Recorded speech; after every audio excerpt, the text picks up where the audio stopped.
સુમુલ ડેરીની ચૂંટણી પહેલા સૌથી મોટા સમાચાર સામે આવ્યા. આગામી 15 જુલાઈ રોજ બોર્ડ ઓફ ડિરેક્ટરની ચૂંટણી માટે ફોર્મ ભરવાની પ્રક્રિયા ચાલે છે. વર્ષ 2015થી 2020 દરમિયાન સુમુલ ડેરીનું આખું બોર્ડ દ્વારા 1000 કરોડની ગેરરીતિ પ્રકરણમાં કસૂરવાર ઠર્યું. વર્ષ 2015થી 2020 દ્વારા યોજાયેલા ભ્રષ્ટાચારની ફરિયાદ માટે તપાસ 2025ના ઓગસ્ટ મહિનામાં નવસારી જિલ્લા રજિસ્ટ્રાર શ્રી ધ્રુવીન પટેલને સોંપવામાં આવી હતી. સહકારી મંડળીઓ 1961ની કલમ 86 હેઠળ તપાસ સોંપવામાં આવી હતી. નવસારી જિલ્લા રજિસ્ટ્રાર ધ્રુવીન પટેલ અને રજિસ્ટ્રાર મિતેશ પંડ્યાના 2000 પાનાનો અહેવાલ ગાંધીનગર રજિસ્ટ્રારને મોકલવામાં આવ્યા છે. ધ્રુવીન પટેલે 3 મહિના પહેલા રિપોર્ટ સહકારી મંડળી ગાંધીનગરમાં સોંપ્યો છે. તેના રિપોર્ટમાં સુમુલ ડેરીમાં ભ્રષ્ટાચારના આરોપો ફલિત થતા તે તારીખે અંગે કાર્યવાહી કરવા વિનંતી કરી છે. સુમુલ ડેરીના ડિરેક્ટરો સામે સૌથી મોટો કોંગ્રેસે લગાવ્યો આરોપ. રિપોર્ટ કર્યાને 3 મહિના જેટલો સમય વીતી ગયો છતાં કેમ સુમુલ ડેરીના જવાબદાર ડિરેક્ટરો સામે કાર્યવાહી કરાઈ નથી? ડિરેક્ટરો સામે સહકારી અધિનિયમની કલમ 93 હેઠળ કોઈ અસરકારક કાર્યવાહી કરવામાં આવી નથી. 2015થી 2020 દરમિયાન ભ્રષ્ટાચાર કરનાર જે ડિરેક્ટર હતા તેને ફરી ભાજપ મેન્ડેટ આપી રહ્યું. વર્તમાન તથા પૂર્વ ડિરેક્ટરો જો ફરીથી ઉમેદવારી કરશે તો સહકારી ક્ષેત્રમાં પારદર્શિતા અને જવાબદારી અંગે ગંભીર પ્રશ્નો ઊભા થશે. ભ્રષ્ટાચાર કરેલ ડિરેક્ટરોને ફરી મેન્ડેટ આપશે તો તે ચૂંટણી લડીને વહીવટમાં ફરી કરોડોનું ભ્રષ્ટાચાર આચરશે. કોંગ્રેસ ભાજપના મેન્ડેટ પદ્ધતિનો કરી રહી છે સખત વિરોધ. રિપોર્ટર નૈતિક રેશમવાળા, સુરત. સુમુલ ડેરીની ચૂંટણી જાહેર થઈ ચૂકી છે. અત્યારે ફોર્મ ભરવાની પ્રક્રિયા ચાલુ છે. ભારતીય જનતા પાર્ટીએ મેન્ડેટ આપવાનું નક્કી કર્યું છે.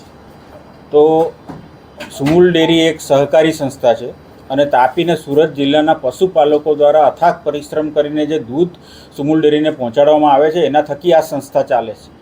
એટલે આ કોઈ રાજકીય પાર્ટીની સંસ્થા નથી અને દૂધ ભરનાર પશુપાલક છે એ કોઈ ચોક્કસ રાજકીય વિચારધારાવાળા નથી. વિવિધ વિચારધારાવાળા લોકો પશુપાલન કરીને ગુજરાન કરતા હોય છે અને લોકો દૂધ ભરતા હોય છે.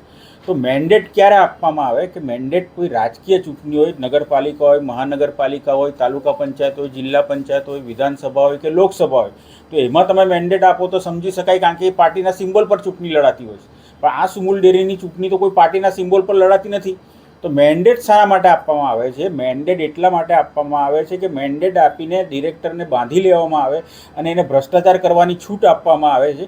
એટલા માટે આ મેન્ડેટ ભારતીય જનતા પાર્ટી દ્વારા આપવામાં આવે છે. કારણ કે હાલમાં એ ડિરેક્ટરની ચૂંટણી લડવા માટે મેન્ડેટ આપશે, પછી એના પછી પ્રમુખ ઉપપ્રમુખની બનવા માટે પણ મેન્ડેટ આપશે ને એ રીતે સીધો ભ્રષ્ટાચાર કરવા માટે, સેન્ટ્રલાઇઝેશન ઓફ કરપ્શન કરવા માટે આ મેન્ડેટ પ્રથા ભારતીય જનતા પાર્ટી અમલમાં લાવી છે.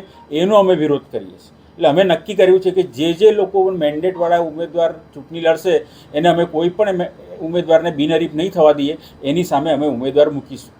પણ અમે એ પણ નક્કી કર્યું છે કે માની લો કે એ લોકોમાં મેન્ડેટ કોઈને મળતો નથી, પણ એ સહકારી વિચારધારા સાથે જોડાયેલો વ્યક્તિ છે અને સુમુલ ડેરીનો અનુભવી ડિરેક્ટર તરીકે એણે કામ પણ કરેલું છે.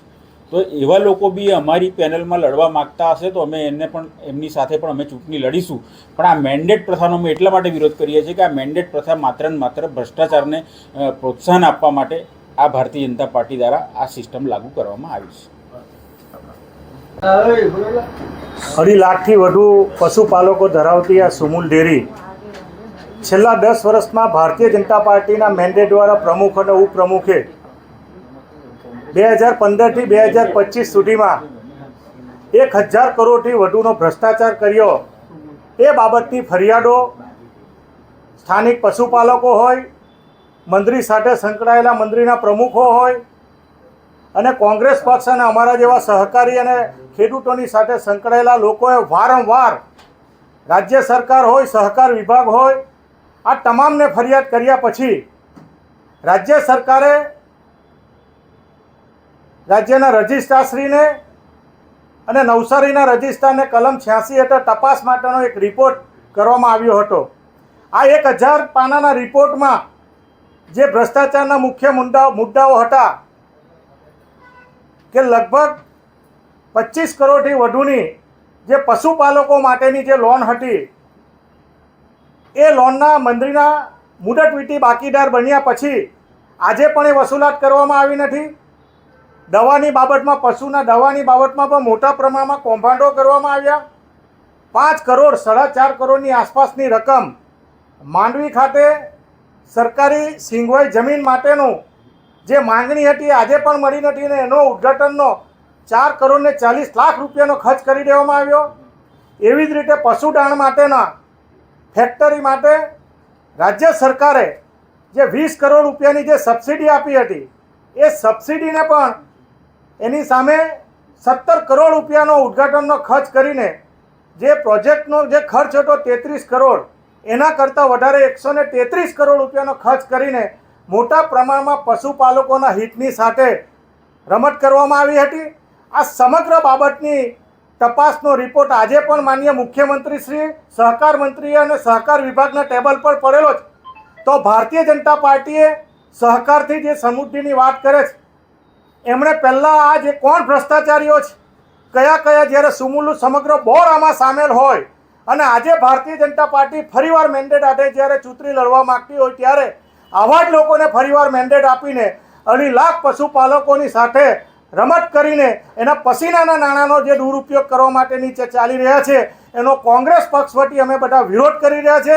આવનારા દિવસોમાં 12,000 કરોડ રૂપિયાનું જે ટર્નઓવર કરનારી સંસ્થા જે સહકારી સંસ્થા છે એની ઉપર ભારતીય જનતા પાર્ટીનું કાર્યાલય બનાવીને એનો ખર્ચ કરવાની જે પેરવી કરી રહી છે એની સામે કોંગ્રેસ પક્ષ લડત કરવાના છે. આવનારી ચૂંટણીમાં પણ આવા ભ્રષ્ટાચારી લોકોને મેન્ડેટ આપતા લોકોની સામે અમે લડત કરવાના છે. જો ચૂંટણીમાં જે કોઈ પરિણામ આવે, પરંતુ આ બાપદાદાએ જે સહકારી સંસ્થાને જે નિર્માણ કરેલી છે એને બચાવવા માટેનો અને પશુપાલકોનું હિત સંકળાય એના માટેની આવનારા દિવસોમાં કોંગ્રેસ પક્ષ લડત ચલાવવાનો છે એવું આપના માધ્યમથી અમે વિનંતી કરીએ છીએ.